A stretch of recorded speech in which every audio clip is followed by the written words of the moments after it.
viviendo, predicando y enseñando el Evangelio. En desarrollo de la misión de Dios, Ministerio Verdad y Fe presenta la siguiente enseñanza con la presencia viva y eficaz del Espíritu Santo. Que la gracia esté en su vida y deje una semilla viva en su corazón. Un saludo para todos ustedes y sea el momento para expresarle a la congregación un reconocimiento y una voz de gratitud de todo corazón en nombre de mi esposa, de la familia, por sus oraciones, sus voces de solidaridad y para quienes pudieron acompañarnos en el acompañamiento. Han sido 3 días bastante difíciles, pero bueno, aquí estamos por la gracia y el amor de Cristo. Amén. Y seguimos adelante. Y sí, ha sido una experiencia muy particular en el sentido de que veíamos, pues nosotros no éramos los que teníamos el control de los hechos y veíamos cómo pasaba un rosario y se ministraba la palabra. Pasaba otro rosario y se ministraba la palabra. Pero aún en medio de esas situaciones se cumple la tarea, ¿verdad? Y algo queda sembrado, eso, la palabra no vuelve vacía. Amén. La palabra cumple su propósito, eso sí, que cumple su propósito, cumple su propósito. Efesios capítulo 4,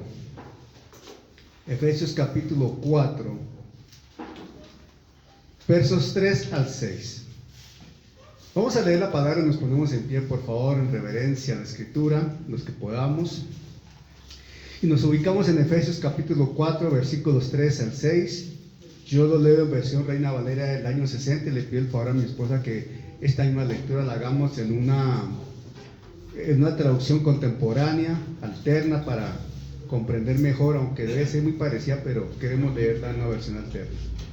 Y la Escritura dice, leyendo en el nombre del Padre, del Hijo y del Espíritu Santo, reitero, en Efesios capítulo 4, versos 3 al 6, la Escritura dice así: solícitos en guardar la unidad del Espíritu en el vínculo de la paz, un cuerpo y un espíritu, como fuisteis también llamados en una misma esperanza de vuestra vocación, un Señor, una fe, un bautismo, un Dios y Padre de todos, el cual es sobre todos y por todos y en todos. Amén. Una versión alterna dice así: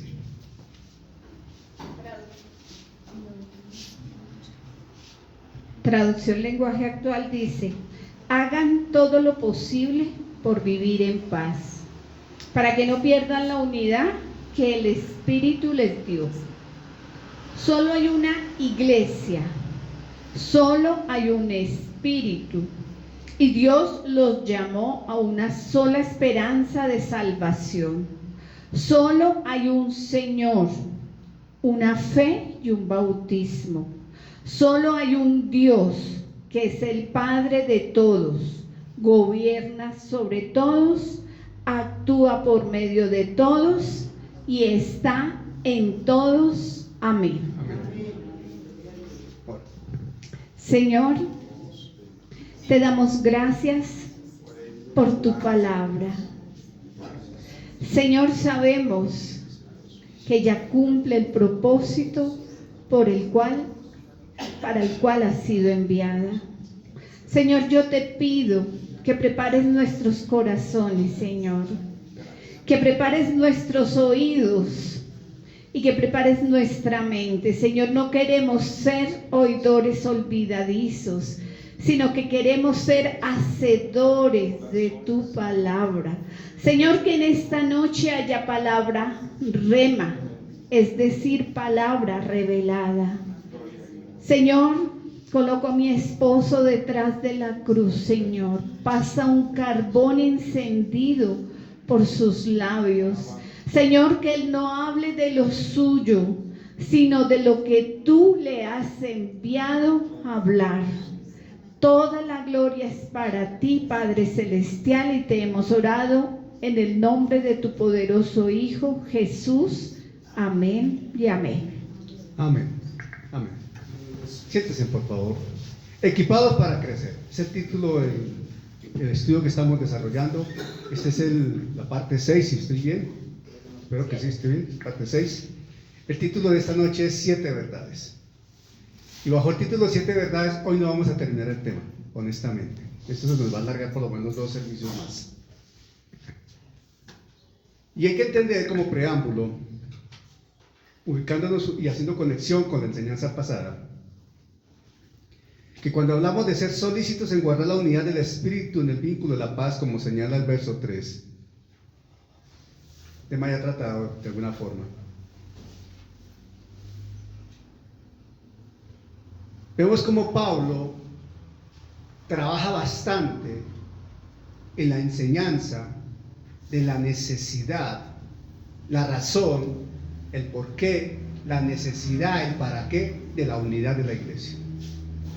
Pablo trabaja bastante en sus escritos y acá enfatiza bastante la unidad de la iglesia. Y este pasaje que estamos considerando toma como referencia también la Trinidad, como un ejemplo de lo que es la unidad perfecta en Dios, la referencia para la iglesia y el punto común que nos debe unir a todos nosotros, que es la unidad en Cristo el Señor, por obra del Espíritu Santo. Amén. ¿Por qué razón? Partiendo de un principio sensato, porque a veces hay que aplicar lógica en las cosas. Y muchas veces la lógica es lo que menos uno aplica. Aparentemente las cosas espirituales las queremos espiritualizar tanto que no entendemos que hay cosas de lógica que uno debe asumir y entender y aplicar. Cuando hablamos de la unidad en la Escritura y lo que es la Escritura como tal, y en el particular la unidad, esto no tiene un origen en nosotros. La unidad no tiene un origen humano, no tiene un origen personal, no tiene un origen de sabiduría humana, de capacidad de hombre. No, la unidad tiene un origen divino, celestial. Es plan de Dios, es evidencia de Dios, es manifestación de Dios. Cuando se nos olvida ese punto, ahí cometemos muchos errores. ¿Por qué uno comete tantos errores? Porque se nos olvida que el origen de las cosas nuestras están en Dios, justamente. Y queremos tomarlas desde el contexto nuestro, con la óptica nuestra, desde nuestra necesidad humana, desde nuestro intelecto, de acuerdo a lo que creemos nosotros que es lo bueno, lo apropiado, lo necesario, desde nuestra óptica. Y puede ser muy noble, muy bien concebida la idea, pero si no tiene origen en la Escritura, en Dios, ya está mal. Porque nosotros como tal somos imperfectos, número uno. Peor aún, nosotros como tal no podemos pretender reemplazar lo que la Escritura dice y lo que el Señor dispone. Por eso el concepto de unidad tiene tantos errores hoy por hoy. Por eso la iglesia se presenta como se presenta muchas veces, como fraccionada. Por eso las familias viven divididas. Por eso las parejas tienen disgustos. Por eso tanto divorcio. Por eso tanta separación, tanto distanciamiento. Por eso tantos problemas en la sociedad. Porque el concepto de unidad se ha tergiversado tanto que se enfoca desde el contexto de la naturaleza caída del hombre y no desde la perspectiva perfecta de Dios. Y si nosotros colocamos la unidad desde la naturaleza perfecta de Dios como instrucción de Dios, tenemos que cambiar completamente nuestra forma de pensar y nuestra manera de actuar necesariamente.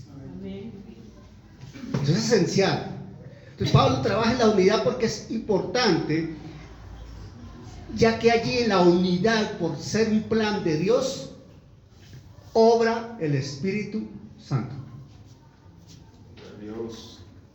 Si el concepto de unidad, y trata de definirlo como quieras, pero si el concepto, el principio de unidad, lo distanciamos de la definición, la aplicación, el origen divino, el Espíritu Santo no puede estar presente. ¿Tiene sentido o no tiene sentido? Si la unidad pretendemos manejarla como hombres, el Espíritu Santo va a quedar aislado. Porque Él no es el centro entonces del contexto y la esencia de la unidad. Y donde el Espíritu Santo no es invitado, pues él sencillamente se hace a un lado. Entonces ahí están los problemas. Está dada por Dios y está obrando el Espíritu Santo. Miren, el verbo del griego usado por Pablo para esa palabra unidad, que está en el verso 3, implica y contiene la idea directa de un esfuerzo activo, intencional y constante. Un esfuerzo ¿qué? Activo, intencional y constante. Para mantener la unidad yo debo ser activo, debe haber intención y ahí cuenta la voluntad. Yo debo tener la voluntad de estar en pro de la unidad. Amén. Muchas veces uno perdónenme la expresión, a veces cuando ustedes primera vez que vienen, bueno, pero bienvenidos primero que todo, y de pronto si digo algo, yo a veces soy muy escueto para hablar, presento excusas. Sí, perfecto. Y lo que pasa es que a veces soy un poco escueto para hablar y no quiero, ya la congregación me conoce, entonces, a ver, uno de dientes para afuera dice muchas cosas, pero en el corazón uno no está actuando de acuerdo a lo que dice. O sea, más claro, uno muchas veces es un hipócrita absoluto, más hablando de unidad. Aquí uno dice una, y abrazos y no sé qué, y allá uno está en otro contexto. Alabado sea Dios. Es que hay que ser claro, hermano. Aquí no nos podemos poner con medias tintas, hermano. Amén. Y Dios no es así. Dios es una sola pieza. Nosotros no. Dios. Y a veces uno lo hace sin proponérselo, permeado por lo que uno vive y tiene en su entorno, influenciado por su familia, influenciado por su pareja, influenciado por su entorno laboral, por su entorno académico, por su entorno económico, por muchos factores. Y el carácter de cristiano quedó relegado.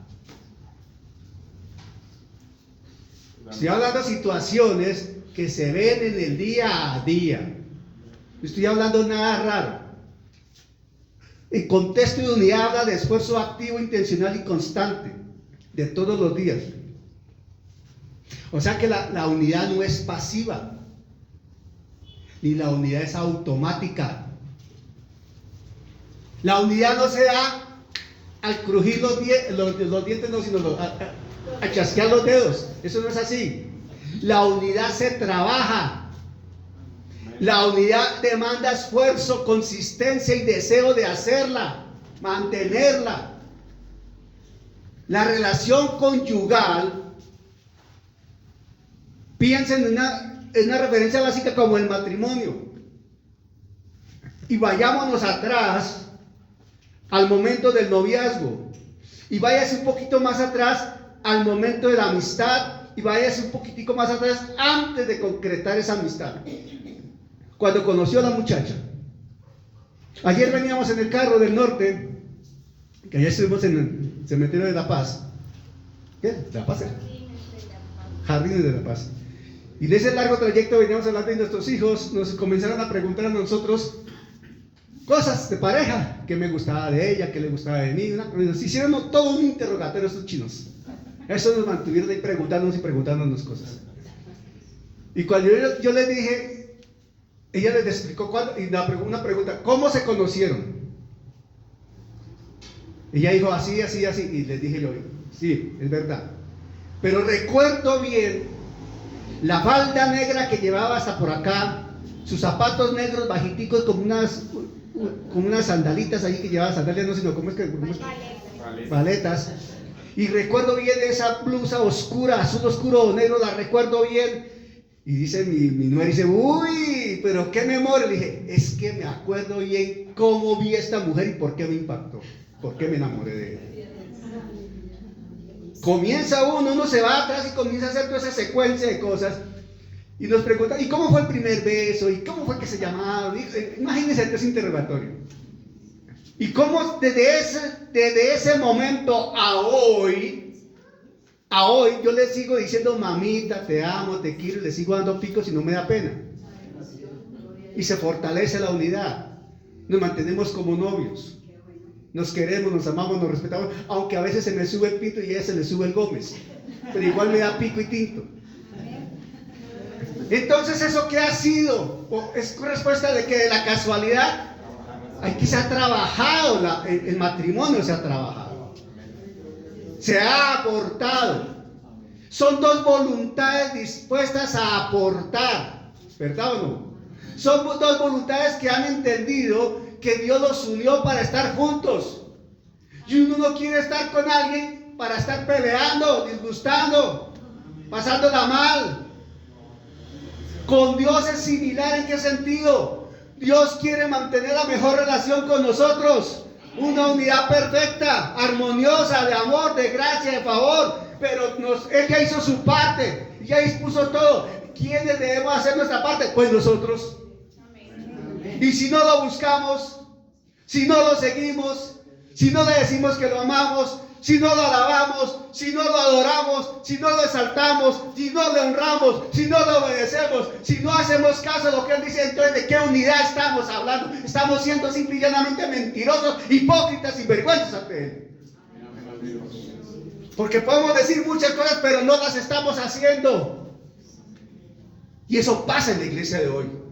Eso le pasa a mucho predicador. Eso le pasa a muchos salmistas, a mucho cantante, entre comillas, porque yo no voy con los cantantes cristianos. Para mí existen salmistas y adoradores, no cantantes, no músicos. Sea Dios. La unidad, Dios nos la da para que la trabajemos. Y el trabajo de la unidad demanda obediencia. Y lo que más le cuesta al hombre es obedecer a Dios.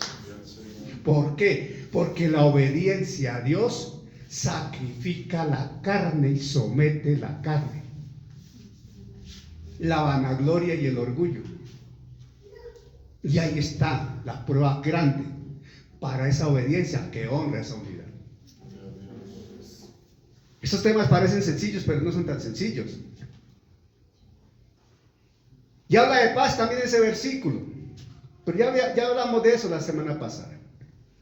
Pero miren, el Salmo 133:1, creo que lo leímos la semana pasada, antepasada. Mirad cuán bueno y cuán delicioso es habitar los hermanos juntos en armonía. Habla de unidad, claro. La unidad demanda, la unidad genera armonía, claro. La armonía es una evidencia de unidad, de hermandad, de respeto, claro. ¿Qué debe mostrar la iglesia, la congregación, la pareja, la familia que es creyente a la sociedad donde está? Es armonía. La Trinidad es armonía. Es hablar un mismo idioma, como se dice popularmente. Es tener una camiseta puesta. ¿Estoy explicando? Es una identidad. Es identificarse con. Caminar con el mismo objetivo, con la vista puesta en el mismo lugar. Amén. Y dice Isaías 32:17. Isaías 32:17 dice: y el efecto de la justicia será paz, y la labor de la justicia reposo y seguridad para siempre. En esa unidad necesariamente se evidencia paz. Un fruto de la unidad, del respeto, es la paz. No estoy diciendo que no haya conflictos, situaciones, los hay. Pero estos se superan por la decisión también de las partes. También en el interrogatorio de nuestros hijos ayer hablábamos de eso, de los disgustos. Claro, pero entonces hablamos también de la reconciliación. Y nos decían, ¿quién de los dos pide primero perdón?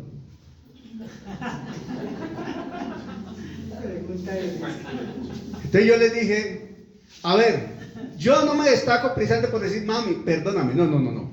Pero sí me destaco porque yo soy el que doy el primer paso, y por lo menos cuando estamos en la cama durmiendo, yo soy el que me giro, y abrazo y doy pico.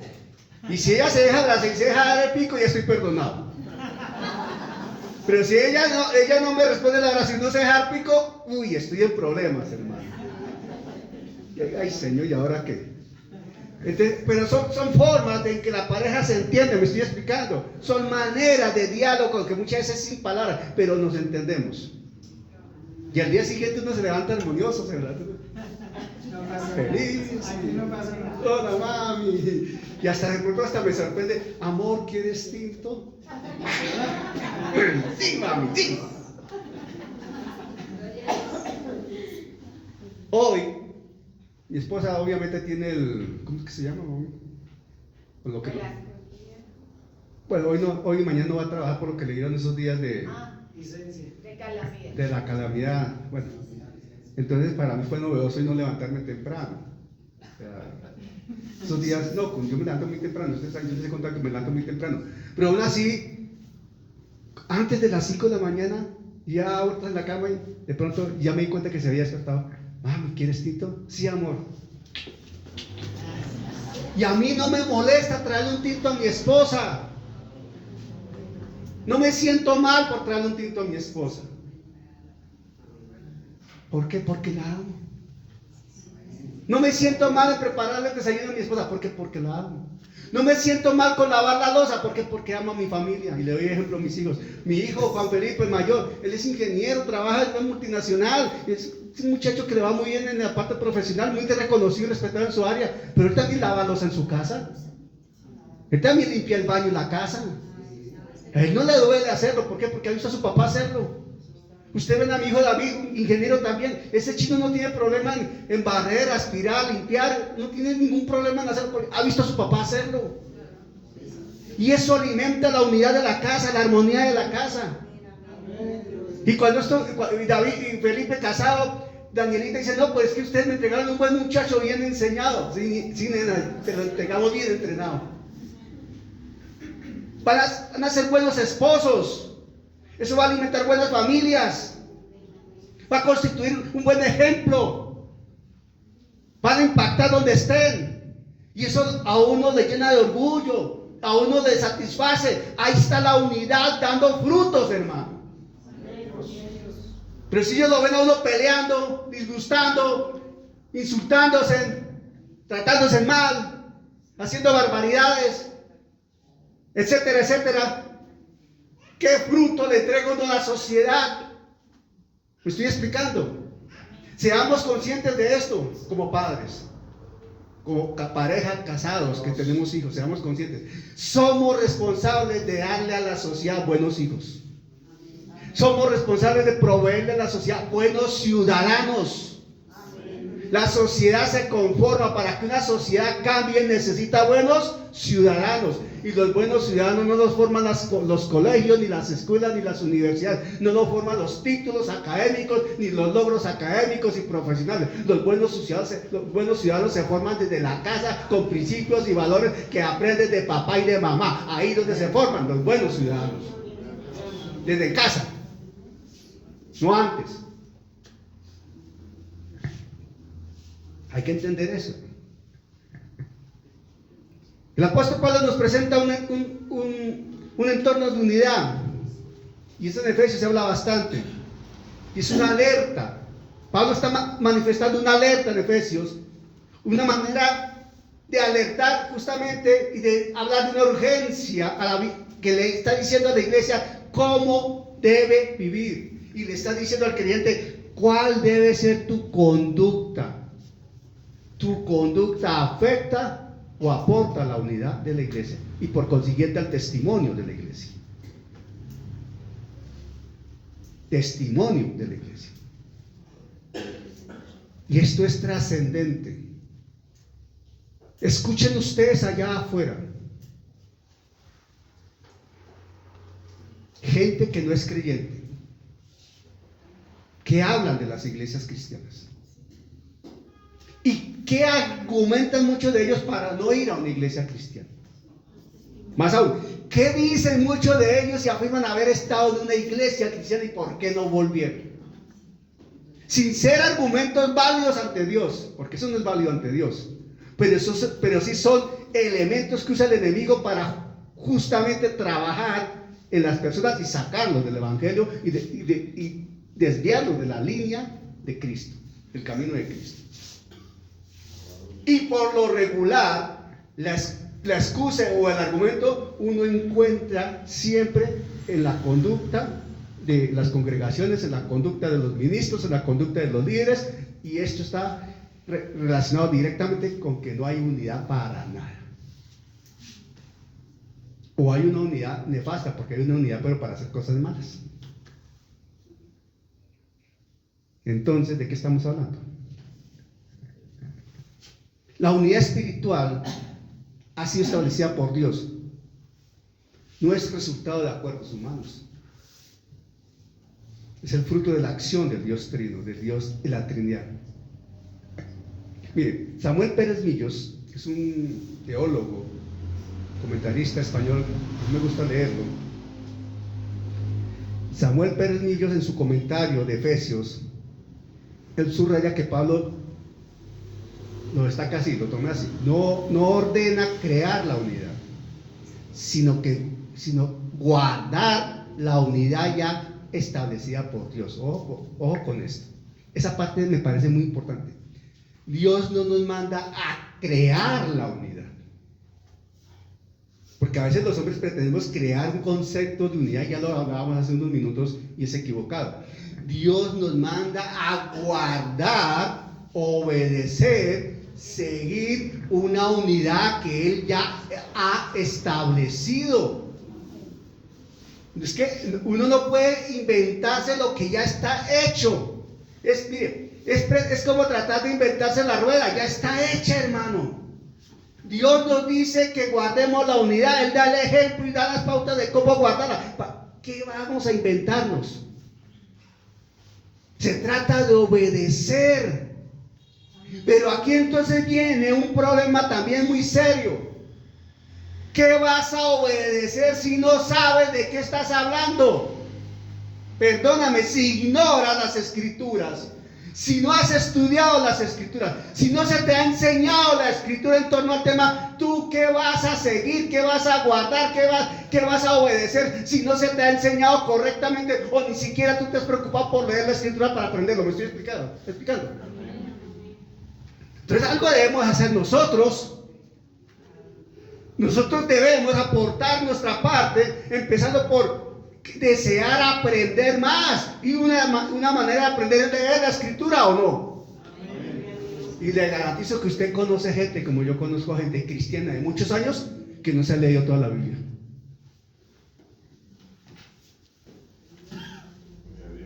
Simplemente no se la ha leído. Aún yo conozco creyentes de años que me dicen: hermano, yo no me he leído Apocalipsis porque me da miedo. Los he escuchado. A ver, esperen un momento, ¿cómo así que no se ha leído Apocalipsis porque le da miedo?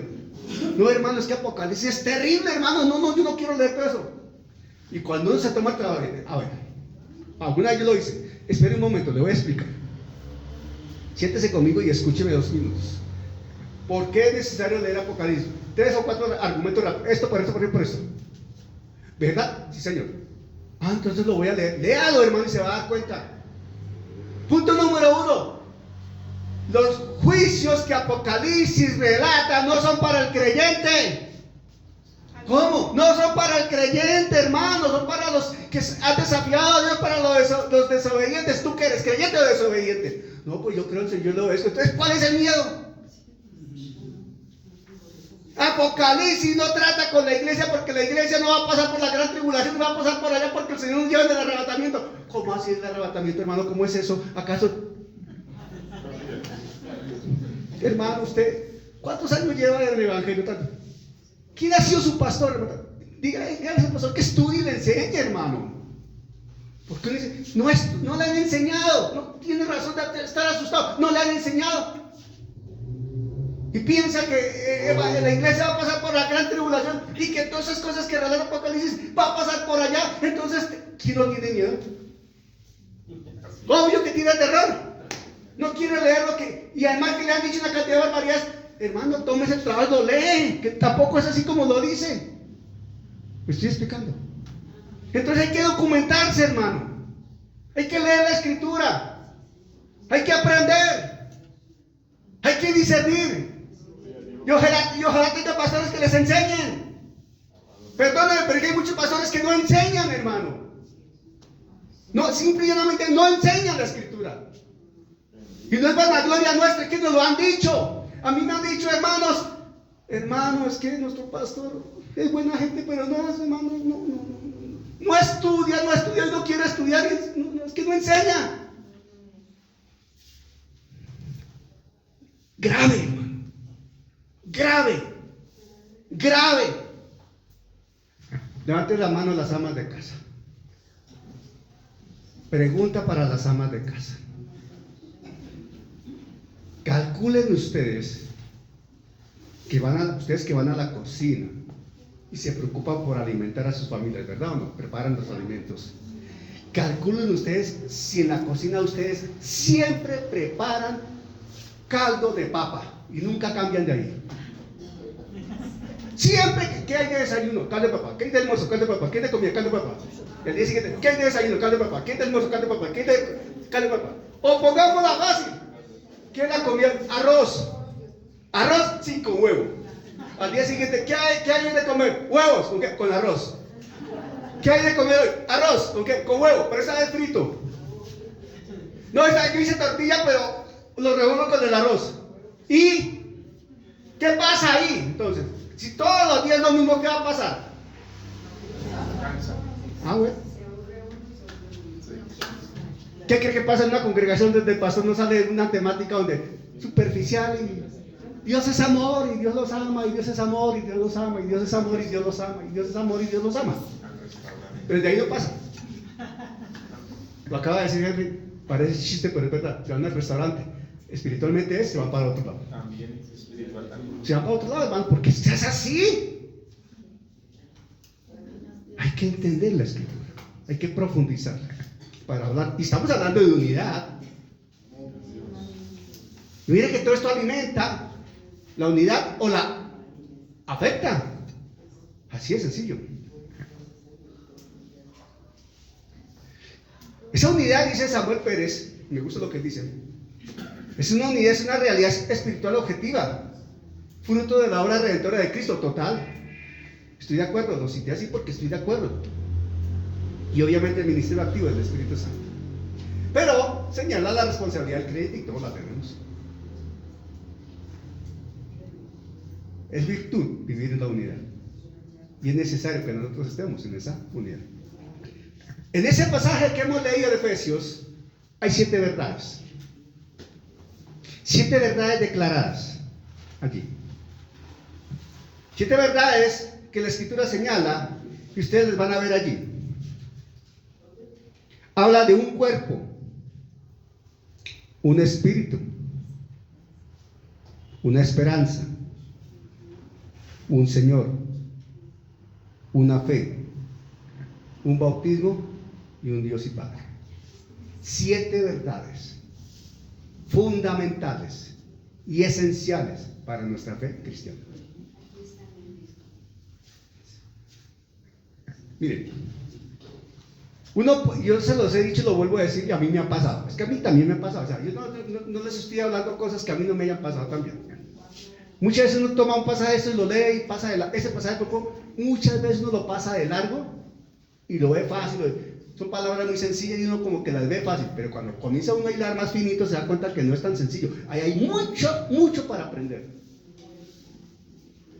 Cuando uno empieza a desglosar esto en el propósito del contexto que plantea Pablo, hermano, aquí hay bastante para aprender, pero bastante. Son 7 verdades que nos unen a Cristo y nos exponen como parte de la iglesia y nos asignan responsabilidades como creyentes. Como creyentes, hermano.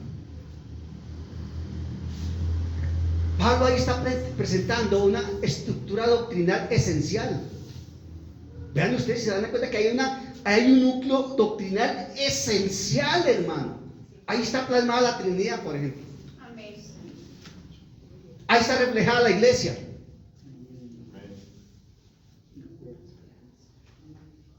Y si nosotros no aceptamos, no entendemos o no comprendemos bien lo que es la Trinidad, vamos a entender menos lo que es la iglesia.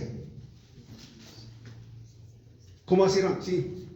Si nosotros no entendemos lo que es la Trinidad, no podemos entender lo que es la iglesia. Porque la iglesia no se concibe sin entender la Trinidad. Desde nuestra perspectiva doctrinal, como pentecostales que somos. Hay corrientes doctrinales que la Trinidad para ellos no existe, respetable, pero bíblicamente no tiene sentido, porque bíblicamente está claramente establecida la Trinidad, desde el Antiguo Testamento. El Pablo nos habla en estos versículos, estableciendo con ellos una estructura doctrinal poderosa y fundamental para nuestra fe. Un cuerpo, un espíritu, una esperanza, un Señor, una fe, un bautismo, un Dios y Padre. Está dando elementos que perfilan la identidad de la iglesia. Ahí está perfilada la identidad de la iglesia.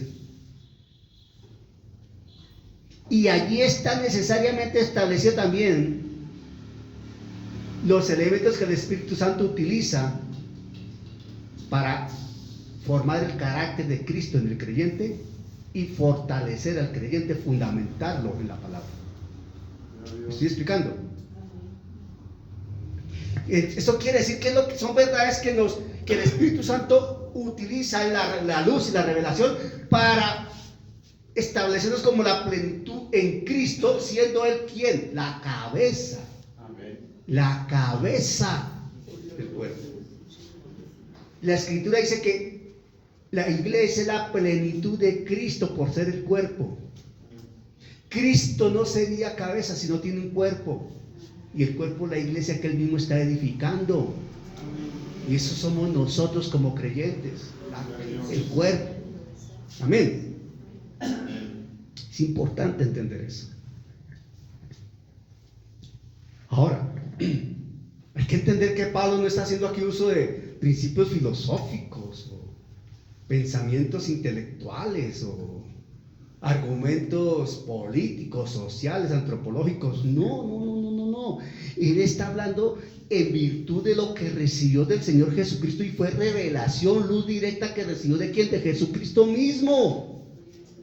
Es que Pablo se formó humanamente a los pies de Gamaliel, perfecto, pero en el Evangelio Pablo se formó, en las Escrituras Pablo se formó directamente de Jesucristo, recibiendo de Él toda la información. Hermano, entendamos lo que estamos escuchando, por favor.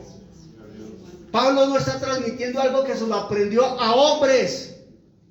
Pablo está transmitiendo algo que le entregó directamente el Señor Jesucristo. O sea que estamos hablando de algo muy profundo que Pablo recibió en revelación de parte del Señor directamente. Y ahí está, porque mire, el Espíritu en el verso 4 se presenta, el Señor Jesucristo en el verso 5 y el Dios Padre en el verso 6. ¿No está la Trinidad presente? Claramente la Trinidad está ahí. Ahí está. Ahora, estas verdades tienen esencia, fundamento en el Antiguo Testamento, pero se aclaran y se magnifican en el Nuevo Testamento. Es importante esto, porque uno dice, no, eso es Nuevo Testamentario. Es evidente que se revela completamente en el Nuevo Testamento. Sí, claro, hay luz en el Nuevo Testamento, pero tiene raíz en el Antiguo Testamento, hermano. La obra de la cruz se consolidó y se revela y se explica en el Nuevo Testamento, sí, pero es que desde Génesis 3:15 está profetizada la obra de la cruz. Amén. Por eso la palabra misma dice que toda la Escritura es inspirada por Dios y es útil. Y por eso Pablo también señala que él enseña y que él predica todo el consejo de Dios, o sea, toda la Escritura. Y así mismo Jesús dice que toda la Escritura da testimonio de Él. ¿Refiriéndose a qué? A todo el Antiguo Testamento. Porque cuando Él habla de el Antiguo Testamento, el Antiguo Pacto, habla de los salmos, de los profetas, de la ley, está hablando de todo el Antiguo Testamento y dice que da testimonio de Él.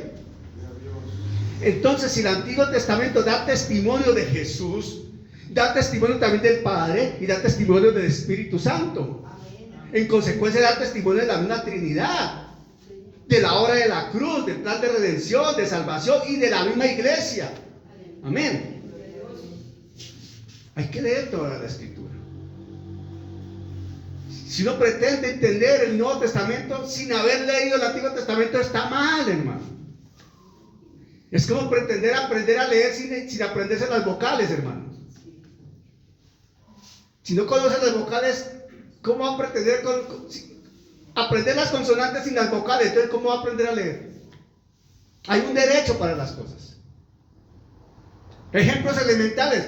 ¿Cómo va a estudiar y aprender más de Hebreos si nunca se leyó Levítico y pasó por Levítico? ¿Me estoy explicando?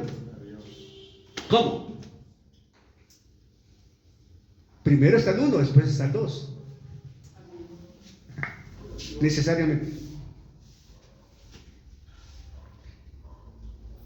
Y la Escritura siempre ha manifestado y establece desde el Antiguo Testamento un principio esencial: la unidad y el testimonio del pueblo de Dios. Primero como Israel, ¿verdad? Ahora como iglesia. Pero es un principio que es un común denominador para los dos eventos, Antiguo y Nuevo Testamento. Israel fue puesto por Dios en unas condiciones y características específicas para ellos, en tiempos para ellos, pero con un propósito claro: testificar del Dios de la gloria e impactar a las naciones vecinas de un Dios que gobernaba ese pueblo, ¿verdad o no? Tenía una misión. Eso, o sea, hay unos principios de evangelismo esenciales también, desde Israel con su misión allá en ese tiempo, que no cumplieron, se desviaron. Pero ahora la iglesia, ¿cuál es el principio de la iglesia? 3 cosas la iglesia tiene en esencia por desarrollar. Número 1, que todas sus acciones glorifiquen a Dios. Número 2, honrar la unidad que Dios demanda. Número 3, cumplir la gran comisión. La iglesia no puede pretender cumplir la gran comisión si no vive en unidad ni honra la unidad. Y no se puede cumplir la unidad y honrar la unidad si no se glorifica a Cristo. O sea, que pretender cumplir la gran comisión, evangelizar y predicar el evangelio sin honrar a Dios con nuestros actos, sin honrar la unidad, esto necesariamente es un fracaso. La evangelización es un fracaso si no se vive en la unidad bíblicamente hablando, y esa unidad no funciona si no se está honrando y glorificando a Dios con nuestros actos. Eso es lo que explica la debacle que hay en el mundo a través de las obras evangelísticas. ¿Por qué hay tanto fracaso en las obras evangelísticas? Y es cuando yo entiendo más cuando el Señor me decía a mí, porque claramente a mí me lo dijo, cuando nos fuimos para Madrid, cuando salimos de la iglesia donde estábamos y fuimos a Madrid, el Señor me decía: se ha evangelizado mucho, pero se ha enseñado poco. Y uno nunca puede pensar en evangelizar sin enseñar, porque el principio esencial de la gran comisión se llama hacer discípulos. ¿O no? Claramente Mateo 28 habla de hacer discípulos. Entonces no se puede hacer discípulos si no hay acompañamiento, si no hay enseñanza. Pare de contar. Hay un orden en la Escritura para desarrollar las tareas. Y los hombres nos hemos equivocado en el desarrollo de esas tareas. Y le daremos cuentas al Señor de esas tareas. Las 3 primeras verdades que habla Efesios 4, 3:4. Un cuerpo, un espíritu y una esperanza. Un cuerpo, un espíritu y una esperanza. Esas 3 primeras verdades son verdades constituyentes. Son verdades constituyentes porque manifiestan la misma identidad para todos y cada uno de nosotros como creyentes. La identidad en Cristo, por Cristo, para Cristo, como iglesia. Y ahí estamos incluidos cada uno de nosotros. ¿En una posición diferente? Sí. Cada uno tenemos una posición diferente. Si me permiten hablar en términos de mi profesión, cada uno tenemos una coordenada diferente. No tenemos 2 posiciones iguales, no. Ninguno tiene cada posición en el cuerpo de Cristo es ocupada por un solo creyente. No hay 2 creyentes en la misma posición. Nunca. Nunca. Por mi profesión yo sé que no pueden haber 2 coordenadas iguales. Nunca hay 2 coordenadas iguales, no las hay. Si aparecen dos coordenadas iguales, hay un problema serio en el origen, lo que sea, pero no pueden haber dos coordenadas iguales, no las hay. Por nomenclatura pueden haber dos placas iguales, sí, por nomenclatura o por errores, pero no debería ser así. Pero en Cristo, simplemente en Cristo, en el cuerpo de Cristo, cada posición lo ocupa un creyente. Con una identidad, con una posición que habla de identidad, de compromiso, de responsabilidad. Pero habla también de unidad, de solidaridad y de acción y trabajo ahí en el cuerpo. La primera es un solo cuerpo. Es la primera verdad. Hoy no lo alcanzamos a ver.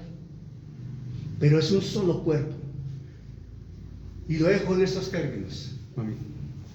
Lo dejo en estos términos. Un solo cuerpo. Porque no pueden haber dos iglesias. Una sola iglesia existe. La iglesia de Jesucristo. No hay dos iglesias. Hay una sola iglesia. Párese en la cabeza el que se quiera parar. Cristo viene por su iglesia y la iglesia de Cristo es una sola. Que los hombres le pongamos nombres es otra cosa. Que los hombres le pongamos color y bandera es otra vaina. Pero que Cristo viene por una sola iglesia, viene por una sola iglesia, la que Él está construyendo, edificando, donde Él es cabeza. Cristo no tiene dos cuerpos, sería un monstruo. Y la cabeza no tiene, si la cabeza no tuviese cabeza, si la iglesia no tuviese cabeza, estaría muerta. Y si la iglesia tuviese dos cabezas, sería otro monstruo. Entonces, la cabeza es del orden, la cabeza tiene un solo cuerpo y el cuerpo tiene una sola cabeza. Esa es la armonía y la perfección de Dios. Amén. Amén, gloria a Dios. ¿Cómo se llama esta predicación? Equipados para crecer. Hoy hemos aprendido que la unidad no la hacemos nosotros los hombres, Dios ya la puso. Pero para nosotros es guardar la unidad, ¿verdad? Hace mucho tiempo, estaba viendo en el 2019, había estudiado ese tema, esas citas que el pastor dio de la Trinidad. Un Espíritu, un Señor, un Padre, ¿verdad? Pero él nos empezó a hablar hoy de 7 verdades. Donde está el cuerpo, donde está la esperanza, donde está la fe, el bautismo, y con eso completamos las 7 verdades que son las que vamos a empezar a hablar. Dios nos ha permitido ver en nuestro concilio dificultades en el tema de la unidad. Así que les voy a pedir el favor que se pongan sobre sus pies. Hermano Henry, vamos a cantar ese coro de Tu Fidelidad. Porque ustedes saben que tenemos, ¿cuántas congregaciones hay en este concilio? 19, ahorita entró Calamar Guaviare, 20. Tenemos un campo grande en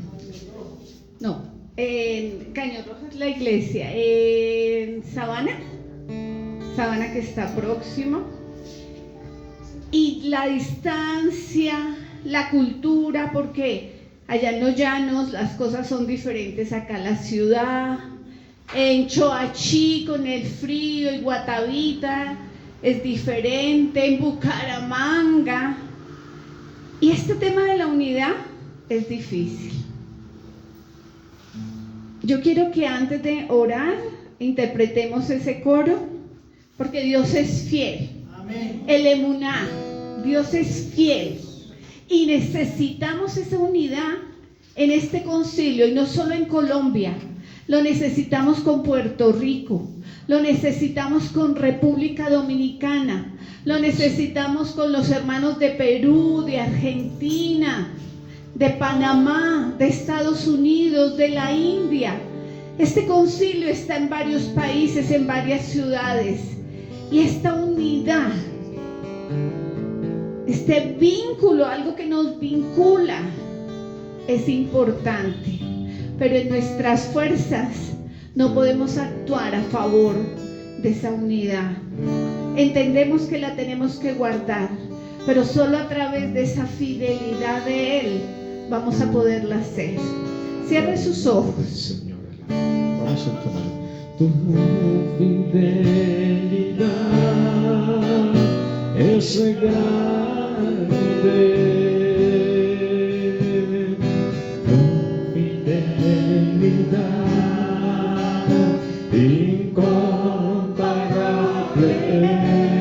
incomparable es, nadie como tú, bendito Dios. Sí, Señor, gracias, Señor. Gracias, Padre, porque tú eres fiel. Tú eres el eterno. Te alabamos, Señor, aleluya. Tu fidelidad es grande. Señor, quita de nuestras vidas todo oprobio, toda mentira, todo lo que no nos deje, Señor, alcanzar la estatura de lo que tú quieres que seamos. Bendito Dios, Señor, necesitamos, Señor, tu fidelidad a través de las iglesias de Colombia, de las iglesias a nivel internacional. tu fidelidad es grande. Señor, quita toda mentira, todo lo que se quiera robar la bendición. Incomparable, nadie como tú, bendito Dios. Señor, nosotros creemos en ti. Grande, Tú eres grande.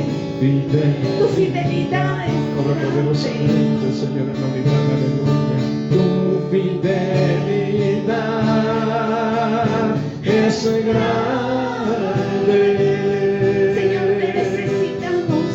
Señor, queremos esa unidad en las iglesias de Bogotá, en las iglesias de Bucaramanga, de Villavicencio, de La Magdalena, de Guayabetá, de Vergara, de Choachí, Señor, Bendito de Calamar, Guaviare, Señor.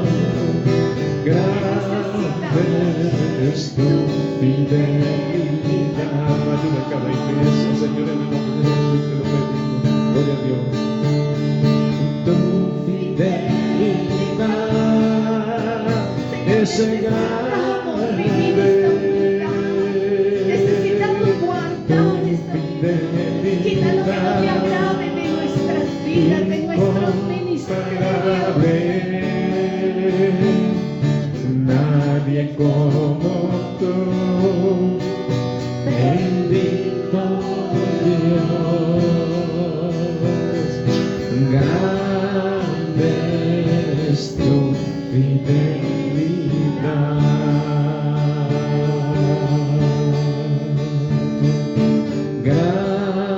Grande es tu fidelidad.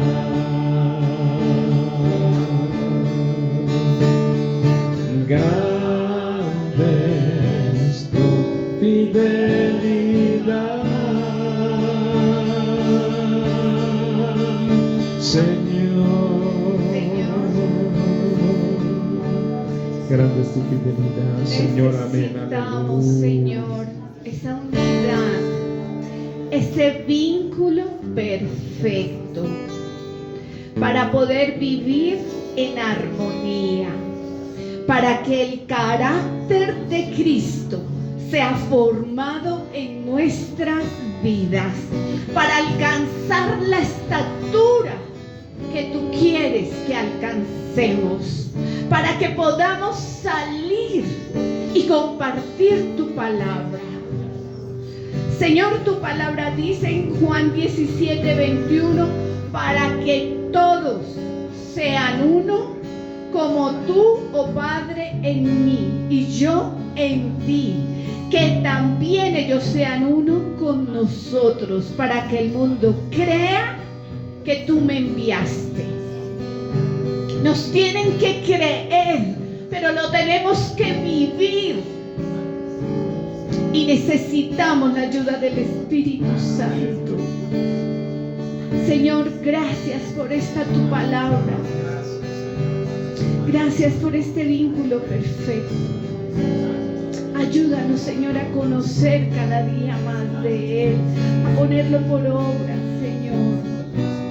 Que no se quede solamente en palabras, en citas bíblicas. Ayúdanos a vivirlo, Señor. Ayúdanos, Padre Celestial. En esta noche, Señor, vamos a salir de este lugar, mas no de tu presencia. Señor, vamos a ir a cada lugar donde tú nos has colocado, fortalecidos, unidos en el vínculo perfecto, forzados y reforzados en la Trinidad, en el Padre, en el Hijo y en el Espíritu Santo, con un propósito claro: llevar tu palabra, llevar la buena nueva, predicar al Cristo vivo, que seamos cartas abiertas. Gracias, Padre, gracias, Hijo, y gracias, Espíritu Santo. Y el pueblo que va para el cielo dice: amén. Dios les bendiga, Dios les guarde.